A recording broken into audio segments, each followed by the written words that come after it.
अभाव या मुख्य समस्या आहेत. दरवर्षी लाखो टन प्लास्टिक कचरा पर्यावरणाला हानी पोहोचवतो. समस्याचे कारण प्लास्टिक उत्पादनाचे आणि एकदा वापरता येणाऱ्या प्लास्टिकचे योग्य पुनर्वापर सुविधांचा अभाव आहे. लोकसंख्या वाढीमुळे कचरा आणि ऊर्जेची मागणी वाढते.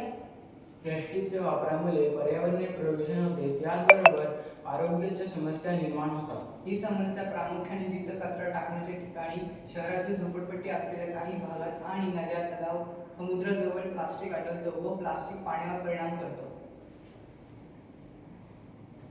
हे घर आम्ही प्लास्टिक बॉटलपासून तयार केले आहे. हे घर तयार करण्यासाठी प्लास्टिक बॉटल, रॅपर्स आणि मातीचा वापर केला आहे. त्यामुळे हे घर इको फ्रेंडली आहे.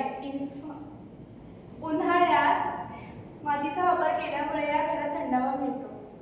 मातीमध्ये असणारे पदार्थांचे प्रमाण: चिकणमाती 10 ते 15%, वाळू 50 ते 60%, सेंद्रिय पदार्थ 10 ते 15%, उदाहरणार्थ गवत, पालापाचोळा, शेण इत्यादी, गाळ 5 ते 10%. पुनर्वापर केलेल्या प्लास्टिकपासून लहान पर्यावरणपूरक घर तयार केले जाते.